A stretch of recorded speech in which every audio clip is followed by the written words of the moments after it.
manifeste quelque part, ces lieux deviennent redoutables. C'est ce que Jacob a dit. Il était en pleine brousse. Il a mis sa tête sur une pierre. Et lorsqu'il a eu la vision de l'échelle, il a compris que cet endroit était rempli de l'atmosphère divine. Il a dit, je ne savais pas que Dieu était là. Amen, amen. Nous bénissons Dieu pour sa présence. Nous l'avons senti dans l'adoration. Nous l'avons senti dans la louange, la liberté que Dieu nous donne. Et surtout, nous avons compris que le Seigneur est le maître des temps et des circonstances. Amen, amen. Alors ce matin, nous allons partager la parole de Dieu. Parce que la Bible dit qu'au commencement était la parole. Et la parole était avec Dieu. Et cette parole était Dieu lui-même. Dans chaque circonstance, Paul exhorte à Timothée d'exhorter, de prêcher la parole de Dieu. Et le monde entier aujourd'hui en a besoin. Parce que c'est la parole de Dieu qui est créatrice. Tout ce qui existe a été créé par elle. Le monde a besoin de cette parole, comme toi aussi, tu as besoin particulièrement de la parole de Dieu. Amen, amen. Ce matin, nous avons un sujet important. La Bible dit, heureux ce serviteur que Dieu trouvera en train de donner la nourriture au temps convenable. Nous allons partager ensemble sur l'importance de la foi dans les moments comme celui-ci. L'importance de la foi dans les moments comme celui-ci. Alors je vais vous proposer deux tests. Je vais inviter chacun de vous de prendre sa Bible et nous allons lire la parole de Dieu. Le premier test est dans Psaume, chapitre 40. Psaume, chapitre 40. C'est une pensée générale que nous avons communiquée à toute la communauté évangélique hébreu que nous dirigeons. Partout ils sont dans des maisons, ils sont en train de rôder autour de ces versets pour parler sur l'importance de la foi dans les moments pareils ou dans un temps comme celui-ci. Voilà ce que le psaume dit. C'est un court verset, mais qui est très profond. La Bible dit dans Psaume, chapitre 40, le verset 5, « Heureux l'homme qui place en l'Éternel sa confiance et qui ne se tourne pas vers les hautains et les menteurs. Heureux l'homme qui place en l'Éternel sa confiance et qui ne se tourne pas vers les hautains et les menteurs. » Nous allons ajouter un deuxième test. Le deuxième test, nous le prenons dans la Nouvelle Alliance, dans les livres de Marc. Marc, au chapitre 4. Vous pouvez aller au verset 35 à 41 et puis vous sautez, vous lisez le chapitre 5 et le verset 1er. Merci beaucoup. Encore une fois à tous les frères et sœurs, nous disons ce matin Shalom. Et à tous ceux qui nous suivent au travers de notre adresse de Facebook, nous les saluons partout où ils sont.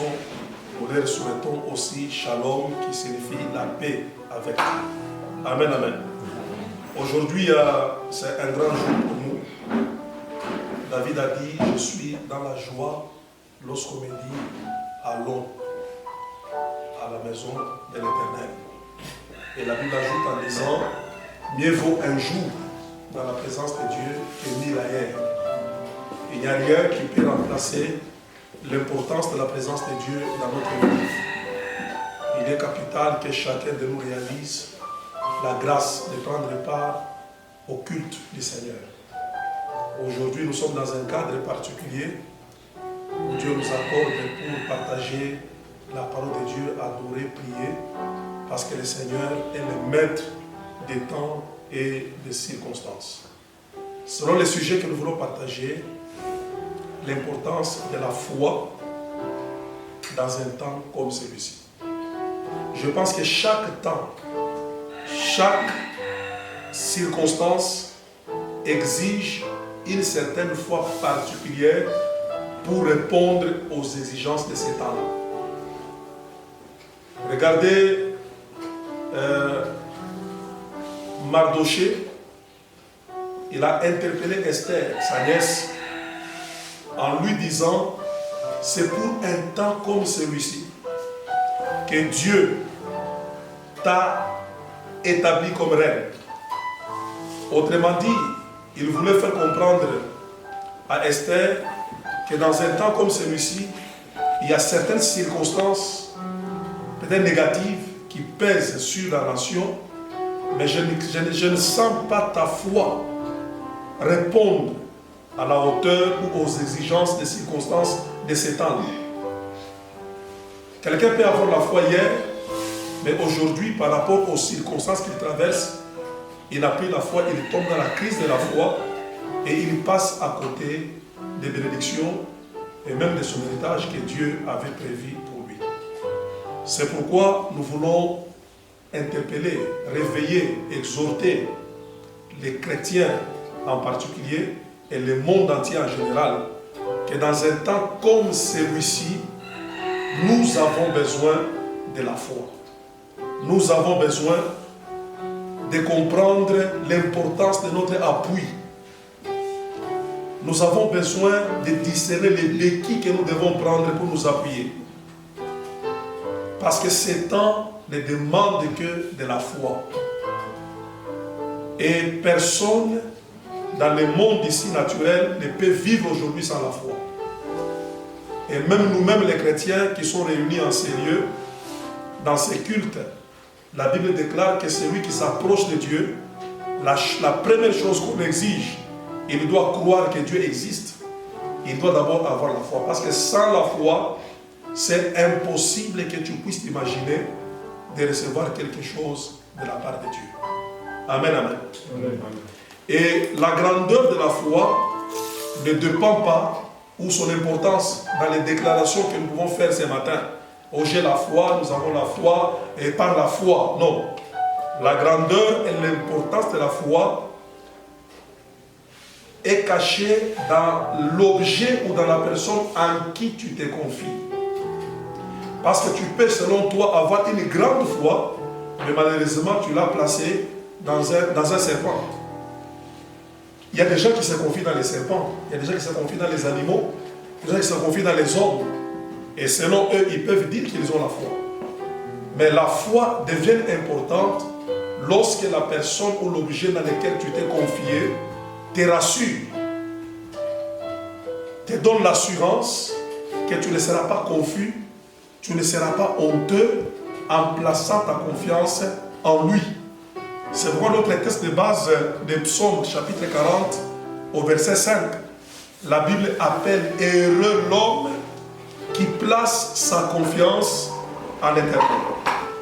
Amen, amen.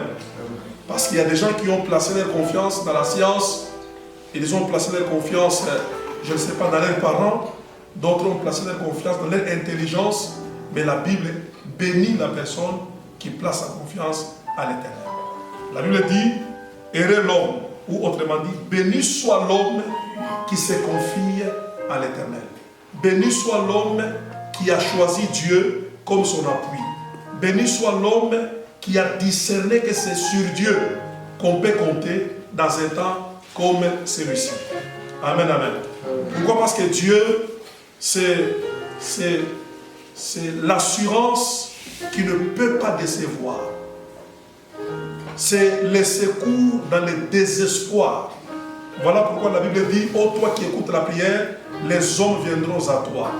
Dieu, c'est celui qui n'est pas inquiété par les événements qui se passent sur la terre. Quand vous lisez Psaume chapitre 2, la Bible dit pourquoi c'est tumulte sur la terre, pourquoi il y a des soulèvements. Mais celui qui est assis sur le trône, il rit. Il se moque de ce qui se passe parce qu'il n'y a rien qui le trouble, il n'y a rien qui peut le dépasser. Il est capable de maîtriser le temps et les circonstances.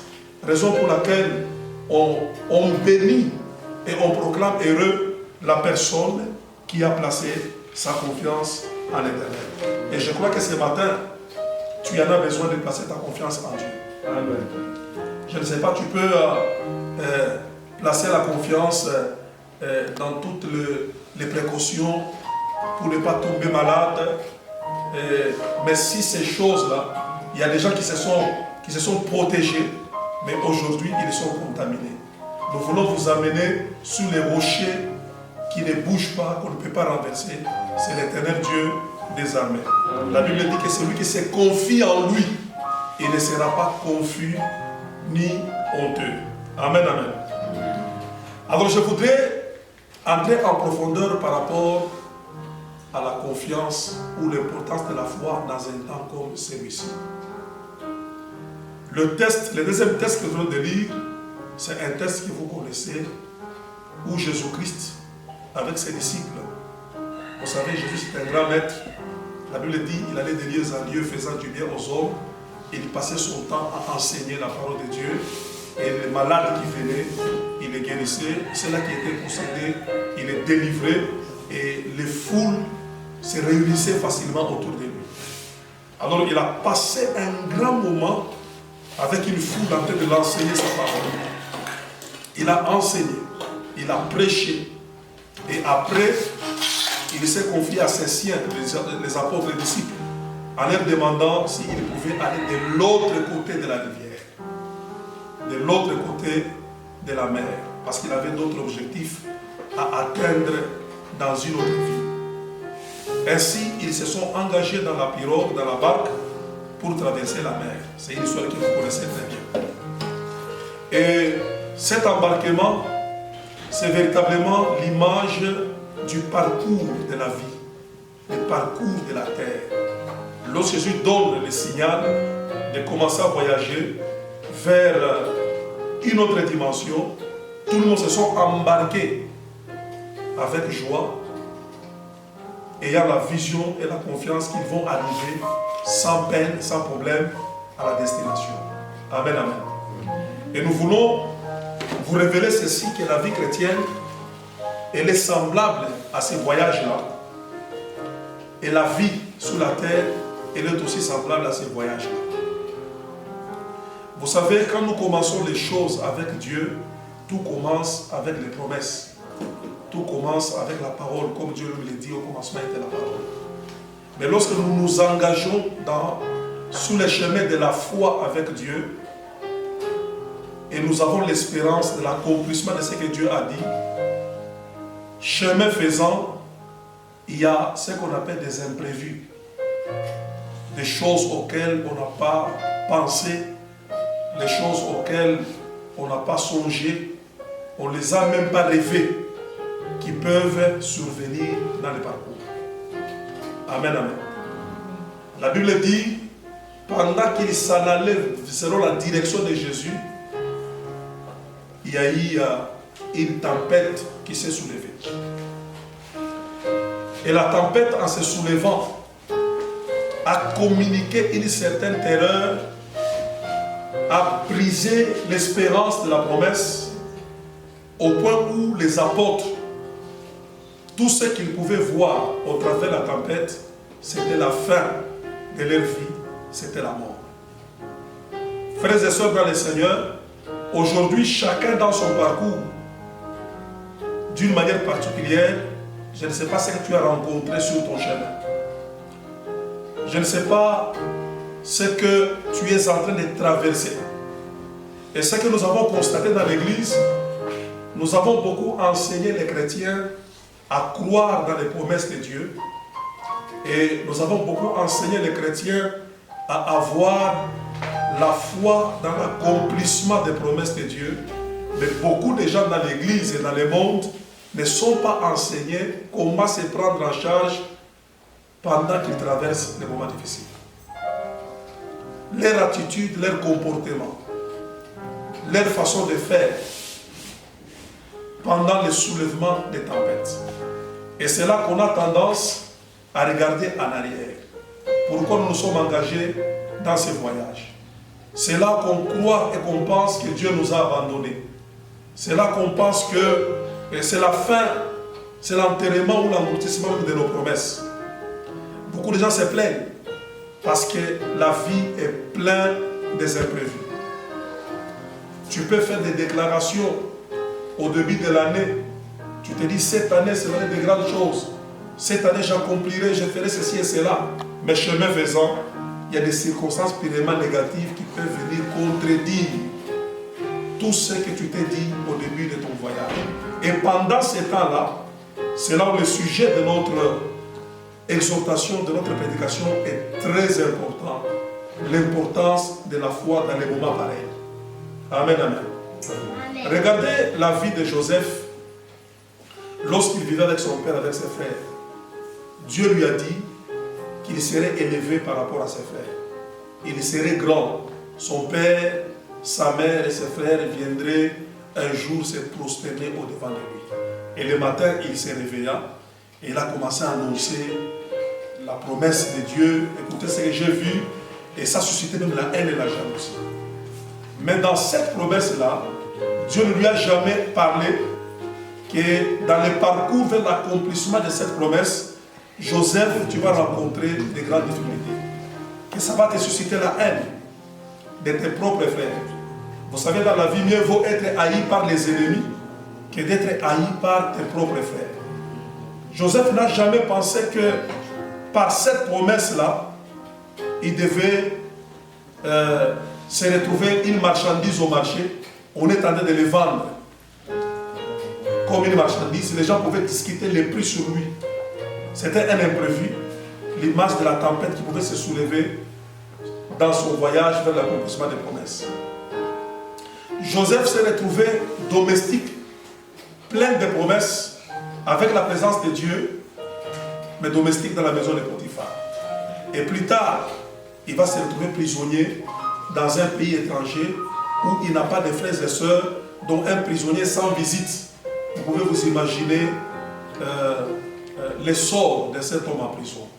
Alors c'est dans les moments pareils, dans les moments où les choses semblent te lâcher, où tu n'as plus la définition de ce qui t'arrive. Tu ne sens plus Dieu avec toi. Tout ce qui se conjugue autour de toi te dit que tu dois mourir. Quelle attitude que tu dois avoir pendant ce temps? C'est ça l'importance de notre exhortation aujourd'hui. Et regardez, le monde aujourd'hui traverse la tempête de ce virus corona que nous tous, nous sommes au courant, qui nous a même isolés, qui a privé les gens à faire les cultes. Aujourd'hui, nous vivons un monde sans culte parce que nous devons prendre des précautions. C'est un soulèvement. Et quand vous suivez les informations, combien de gens sont morts, combien de gens qu'on enterre chaque jour. Maintenant, toi qui es connecté à Dieu, toi qui pries, toi qui as la foi en Dieu, quelle est ton attitude pendant ce temps?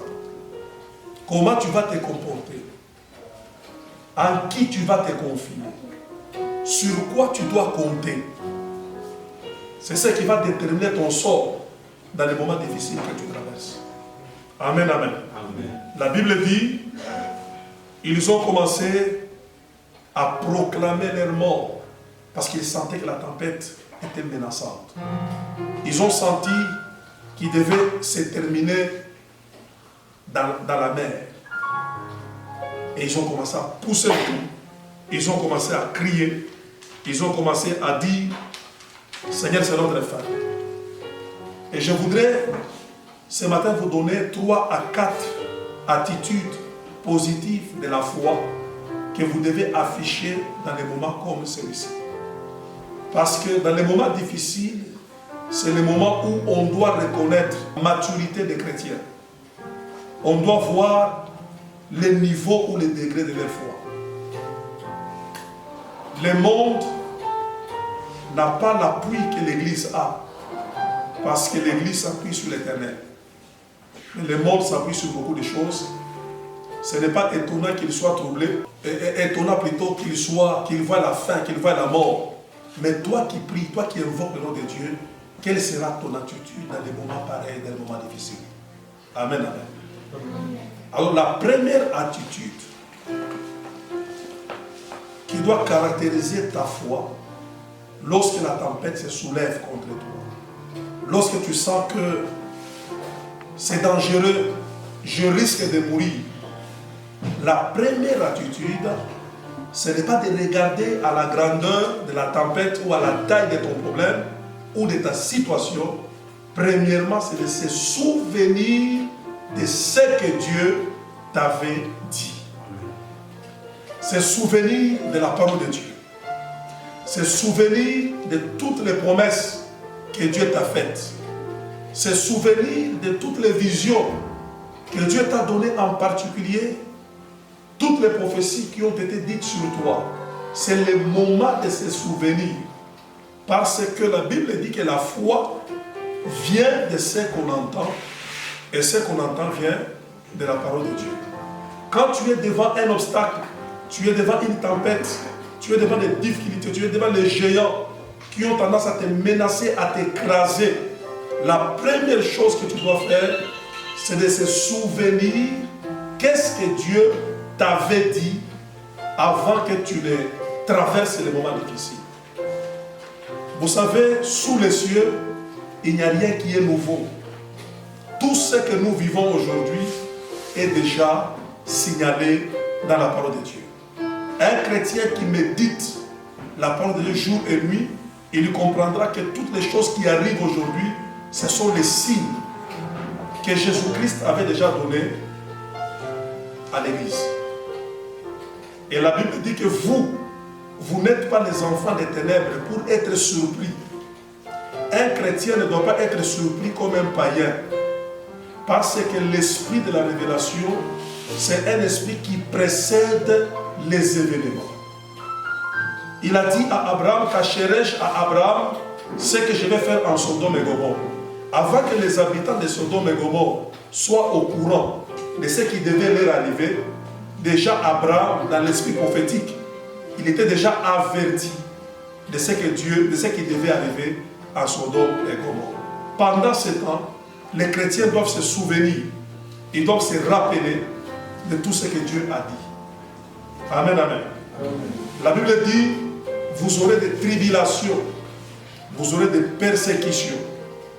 Il y aura beaucoup de choses qui arriveront dans ces temps de la fin.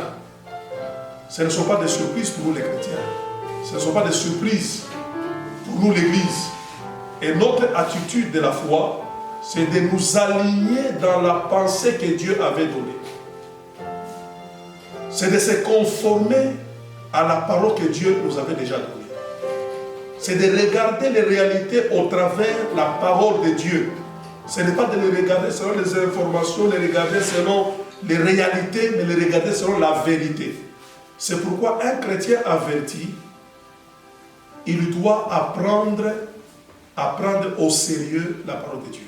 Comme ce que Dieu a recommandé à Habakkuk, que la vision que tu vois là, elle va s'accomplir. Peut-être que ce n'est pas aujourd'hui, mais demain. Mais toi, tu dois l'écrire. Toi, tu dois l'écrire. Pourquoi? Parce que chaque fois quand tu affrontes ce qui est compliqué, ce qui est difficile, la première chose, c'est de se souvenir qu'est-ce que Dieu m'avait parlé. Qu'est-ce que Dieu avait dit en ces temps-là. Amen, amen. Amen. Et quiconque tourne son regard à la parole de Dieu, il verra sa situation pas selon l'ampleur de la réalité, mais il la verra selon la vérité de Dieu. Parce que la parole de Dieu, c'est comme une lumière. C'est comme une lumière qui t'éclaire dans les circonstances que tu traverses. Amen, amen. Je voulais te fortifier ce matin. Je voulais t'encourager aujourd'hui. Tu dois comprendre l'importance de la parole de Dieu. Tu dois recourir à la révélation divine. Tu ne dois pas te laisser emporter par les vagues de la tempête, mais tu dois penser qu'est-ce que Dieu a dit dans les moments comme celui-ci. C'est pourquoi vous verrez dans l'histoire de traverser la mer, avant que Dieu les engage, d'abord il les avait enseignés suffisamment sur les principes du royaume des cieux. Si vous lisez la Bible, vous verrez que Jésus a enseigné comment le royaume des cieux fonctionne. Parce qu'il savait que c'était ces enseignements-là qui devaient devenir comme une provision, comme du carburant dans les véhicules des apôtres vers l'accomplissement des promesses. Amen, amen. Amen. La deuxième chose, quand les choses se compliquent, la tempête menace, on voit la mort, on ne sait plus quoi faire, on regarde à gauche, à droite, on ne voit pas les secours, on s'attend au pire. dans les moments difficiles, dans les moments compliqués, il n'y a pas que la pensée de Dieu à laquelle tu dois te souvenir, mais aussi j'ai aimé l'attitude des apôtres. Ils ont réveillé Jésus. Amen, amen. Amen. Ils sont allés réveiller Jésus dans la barque. Ils ont dit, Seigneur, ne vois-tu pas que nous périssons? Ici, réveiller Jésus-Christ, c'est l'image de la prière. L'apôtre Jacques a compris la place de la prière dans la manifestation de la foi des chrétiens. Voici ce qu'il dit. Si quelqu'un parmi vous est dans la joie, qu'il fasse quoi? Qu'il chante des cantiques. Mais si quelqu'un parmi vous souffre, si quelqu'un parmi vous traverse les moments difficiles, si quelqu'un parmi vous est coincé, il sent que les choses ne marchent pas, qu'il prie. Qu'il prie. La Bible recommande aux chrétiens. La Bible déclare, dans ta détresse, invoque-moi, je te délivrerai, et toi tu feras quoi? Tu me glorifieras. Chaque fois quand tu traverses les moments difficiles, chaque fois quand les choses se soulèvent comme une tempête, ça te menace jusqu'à la mort, ça veut dire tout simplement que le temps de la prière est arrivé. Ça veut dire tout simplement que c'est le temps où tu dois maintenant fléchir tes genoux. C'est le temps où tu ne dois plus être distrait. C'est le moment où tu dois élever la voix vers la personne sur qui tu comptes. La personne que tu as pris comme un appui. Regardez Israël en Égypte. Lorsque l'oppression est devenue considérable, Pharaon a exagéré à oppresser Israël. La Bible dit, il criait à l'Éternel. Et Dieu révèle à Moïse que j'ai entendu les cris de mon peuple et j'ai vu sa souffrance. Bien-aimé dans le Seigneur, dans les moments difficiles, ta foi doit être caractérisée par une vie de prière permanente. Dans les moments difficiles, c'est le moment où l'Église doit fléchir les genoux.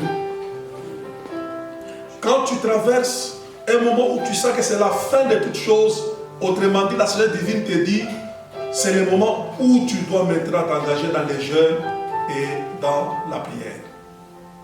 Tu ne dois pas rester tout au long de la journée en train d'expliquer ce qui se passe et en train de ramasser les choses à gauche, à droite. Non, le moment difficile, c'est le moment de la prière. Et c'est pendant ce temps que l'Église doit prier. Parce qu'il n'y a pas une organisation sur la terre qui a la promesse d'arrêter le tempête comme l'Église. Il est écrit, lorsque le peuple sur qui mon nom est invoqué, le peuple sur qui le nom d'Éternel est invoqué, c'est l'Église. C'est les enfants de Dieu, c'est les chrétiens. S'humilie, prie et cherche ma face, je les exaucerai du haut des cieux et je guérirai son pays.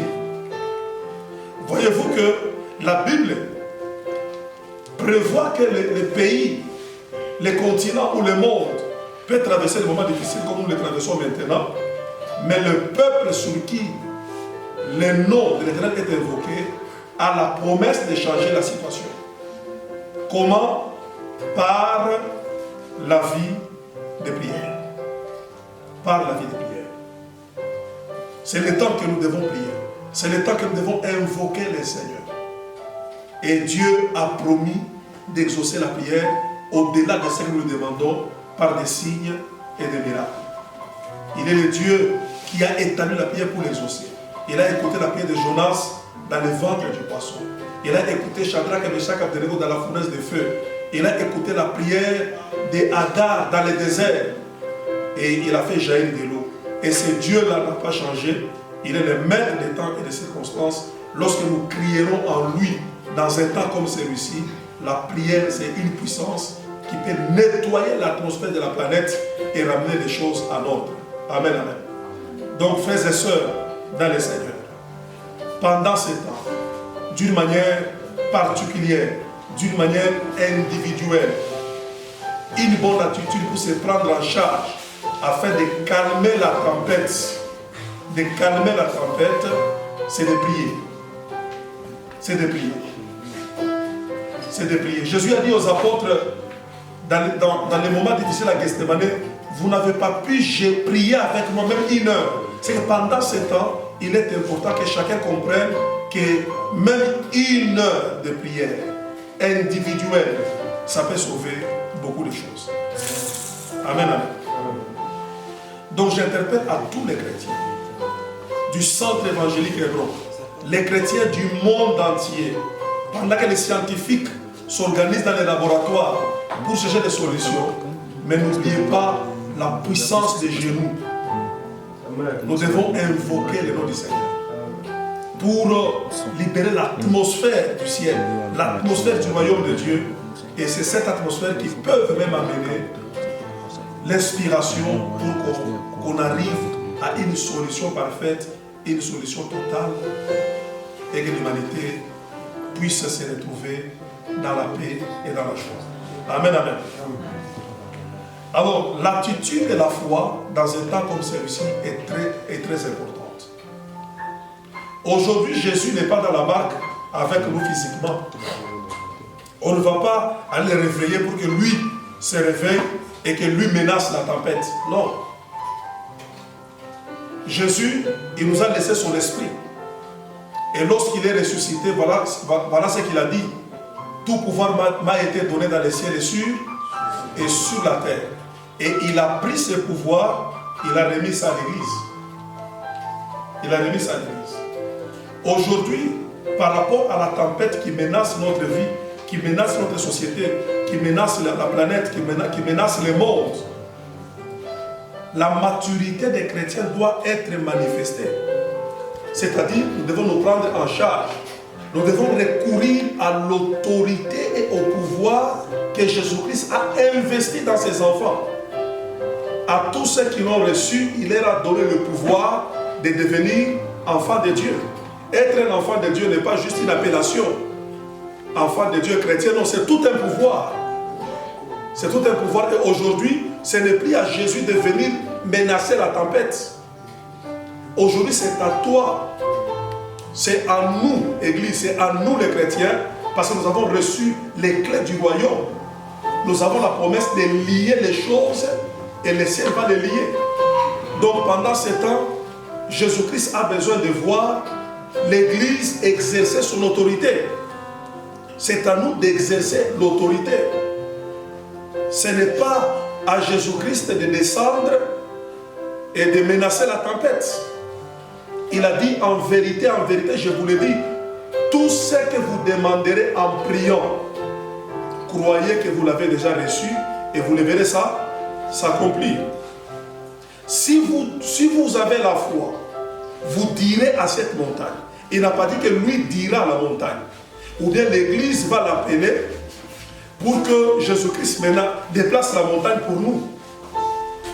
Donc dans un temps comme celui-ci, nous avons besoin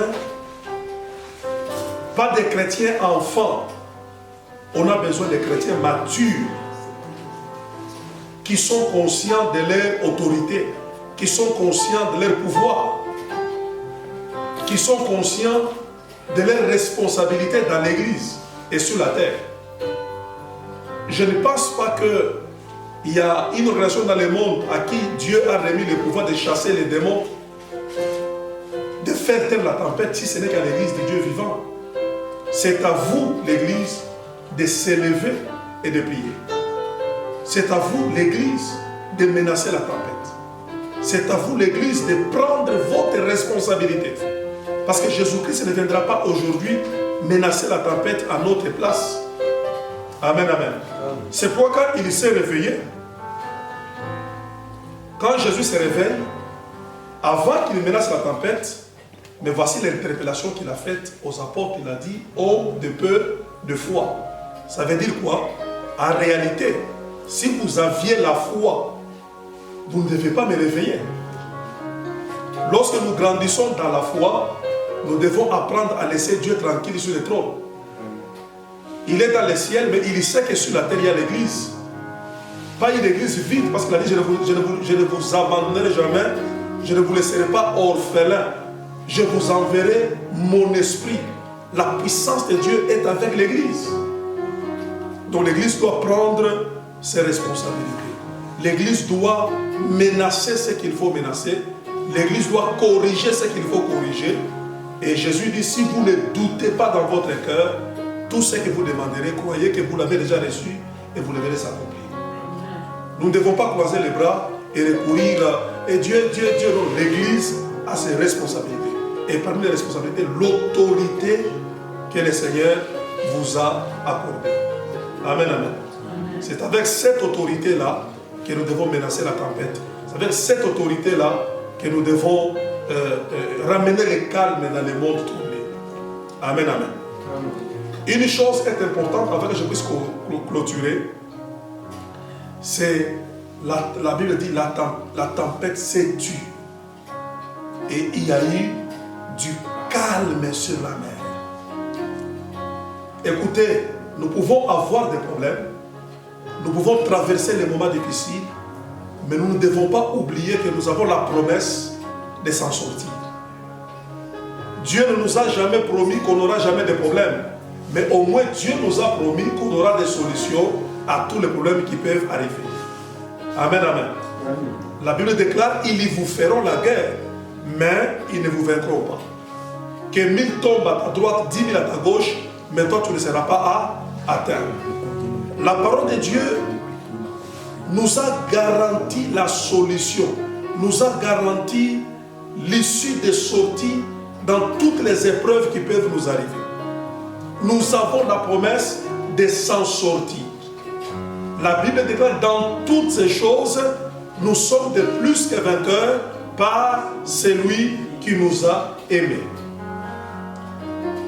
Il y a une différence de souffrir sans promesse et de souffrir avec promesse. C'est pourquoi David dit, même si je traverse la vallée de l'ombre de la mort, je ne crains pas. Pourquoi il ne craint pas? C'est parce que dans cette circonstance qu'il traverse, David sait au moins qu'il a la promesse de s'en sortir. Job a connu, il a traversé le moment difficile, mais j'ai aimé sa déclaration. Il a dit, je sais que mon Rédempteur est vivant et il se lèvera les derniers. Notre espérance vient de la promesse. Et la puissance de la promesse dépend de la personne qui a promis. Or, celui qui nous a donné la promesse n'est pas un homme, il est fidèle. Et tout ce qu'il a dit, il a le pouvoir pour les réaliser. On ne doit pas paniquer parce que nous avons la promesse. Nous savons que le monde ici n'a pas commencé par la science, n'a pas commencé par un homme. Et aussi le monde ne peut pas terminer par un homme, ni le monde ne peut pas terminer par le virus. Le monde va terminer par la chose qu'il avait commencé, qui est la parole de Dieu. Amen. Et nous devons nous rappeler de toutes les promesses. Nous devons pendant ce temps mettre dans notre tête, nous nourrir des promesses de la victoire, des promesses de la solution. Les promesses qui nous garantissent qu'il y aura du calme. Les choses vont se restaurer, les choses vont se calmer, quel que soit le niveau de la tempête qui est en train de souffler pendant ces temps sur toute la planète. La Bible déclare, il y a eu du calme. Et ce matin, je proclame que Dieu commence à imposer le calme dans ta vie. Amen. Et le calme dans cette ville de Mbujimayi, dans cette nation du Congo, et pourquoi pas jusqu'aux extrémités de la terre. Nous avons la promesse, nous avons la garantie que c'est possible avec le Seigneur que le calme puisse rentrer. Amen, amen. C'est pourquoi le chapitre 5, le verset 1, ça m'a beaucoup encouragé. Et je voudrais ce matin que ça te fortifie aussi, que ça t'encourage aussi. La Bible dit, ils arrivaient là de l'autre côté de la mer. Ils sont arrivés. Quelle que soit la tempête, quels que soient les temps et les circonstances, en fin de compte, ils sont arrivés. Et je dis à quelqu'un ce matin, à toi qui me suis, en direct et toi qui es présent en sérieux, tu finiras par arriver. Il n'y a rien qui t'arrêtera sur le chemin. Tu finiras par expérimenter ce que Dieu était en train de poursuivre ensemble avec toi. Il n'y a rien qui t'arrêtera au milieu. Israël est sorti de l'Égypte, ils sont arrivés à Canaan. Jésus-Christ a traversé les moments difficiles pendant qu'il portait sa croix. Mais ce qui m'a beaucoup réjoui et qui m'a beaucoup encouragé, la Bible déclare, il a crié que tout était accompli. Donc il a achevé ce qu'il était en train de poursuivre. Tu y arriveras. Rien ne t'arrêtera au milieu de ton chemin. Mais à condition que tu places ta confiance en l'Éternel. À condition que tu prennes Dieu comme un appui. À condition que tu prennes Dieu comme un béquille. Et là, tu es qualifié comme un homme béni. Tu es qualifié comme un homme heureux. Parce que tu finiras toujours par arriver. Aujourd'hui, il y a des gens qui s'attendent au pire. Il y a des gens qui pensent qu'ils vont succomber dans cette épidémie. Mais je te proclame heureux. Tu peux déjà te sentir heureux à condition que tu places ta confiance en l'Éternel. S'il y a une chose que Dieu ne déçoit pas, c'est la foi. Sur la terre, une seule chose que Dieu honore, c'est la foi des hommes. Lorsque Dieu a trouvé la foi, même chez les païens, Dieu a honoré la foi. Si tu crois, tu verras la gloire de Dieu. Si tu crois, cette épidémie passera comme cette tempête qui s'est tue dans le voyage des apôtres, et nous allons retourner notre calme et la vie va continuer normalement. Mais nous avons besoin de manifester une attitude positive de la foi. Alors, pour conclure, je vais rappeler que la Bible, dans un temps comme celui-ci, nous exhorte à avoir une foi appropriée. L'unique chose qui peut te stabiliser, c'est la foi. Et la foi, c'est ce que nous appelons la confiance inébranlable que nous plaçons en Dieu. Nous avons choisi Dieu parce que Dieu est l'unique personne qui maîtrise tout. Et l'unique personne qui n'est pas dépassée par les événements. Il est assis sur son trône. Il est le maître des temps et des circonstances. Il ramène les choses en ordre depuis la création jusqu'à aujourd'hui. Alors, lorsque les tempêtes se soulèvent dans ton parcours comme nous le vivons aujourd'hui, nous vous exhortons la première chose, n'oubliez pas ce que Dieu a dit. N'oublie pas tes promesses. Rappelle-toi de tout ce que Dieu t'a dit. Rappelle-toi des prophéties. Rappelle-toi des visions que Dieu te disait avant que les événements arrivent. Parce que toi, tu es fils de lumière, tu n'es pas surpris. Un chrétien connecté à Dieu, il sait déjà que la Bible nous a prévenus par rapport aux événements pareils. La deuxième chose, il faut recourir à la prière comme les apôtres ont réveillé Jésus. La prière, c'est l'élément majeur d'une foi stable dans les moments difficiles. La Bible déclare, si quelqu'un souffre, qu'il prie. Dans la détresse, invoquez-moi, je vais vous délivrer et vous allez me glorifier. C'est pendant ce temps que nous devons comprendre que c'est le temps où l'Église doit aller à genoux. C'est pendant ce temps où l'Église doit invoquer le nom de l'Éternel. Si le peuple sur qui mon nom est invoqué s'humilie et prie, je l'exaucerai du haut des cieux et je guérirai son pays des pestes et des maladies. C'est que pendant ce temps, le peuple qui invoque le nom de l'Éternel, c'est l'Église. Nous devons les chercher de tout notre cœur et il a promis de se révéler. Et la troisième chose, aujourd'hui Jésus n'est pas physique pour qu'on le réveille et qu'il menace la tempête à notre place. Nous avons besoin de la maturité des chrétiens. Nous devons nous prendre en charge. Nous devons nous prendre en charge. Nous devons exercer l'autorité sur la tempête, sur les circonstances purement négatives qui se conjuguent aujourd'hui sur la planète Terre. Et n'oubliez pas que tout pouvoir a été donné à Jésus. Et c'est le même pouvoir que Jésus a remis à l'Église. Et lorsque nous imposons aux tempêtes qui se soulèvent dans la planète, ils vont se soumettre. Parce que devant le nom de Jésus, tout genou fléchit et toutes les langues confessent que Jésus-Christ est Seigneur. Et en fin de compte, n'oubliez pas que nous avons l'espérance de la promesse qui nous garantit la paix ou la fin de la tempête. Nous allons nous en sortir. Dieu ne nous voit pas engloutis. Dieu ne nous voit pas exterminés, terminés. C'est Dieu qui a commencé le monde et c'est Dieu qui terminera le monde. Il n'y a que celui qui a commencé qui peut terminer. La terre ne se terminera jamais par une bombe. La terre se terminera par la parole de Dieu. Amen. Et tout ce que nous voyons, ce ne sont pas des surprises, ce sont les signes du temps de la fin. Et nous devons être animés de l'esprit, de l'espérance, dans les promesses que Dieu nous a faites, que la tempête va se calmer.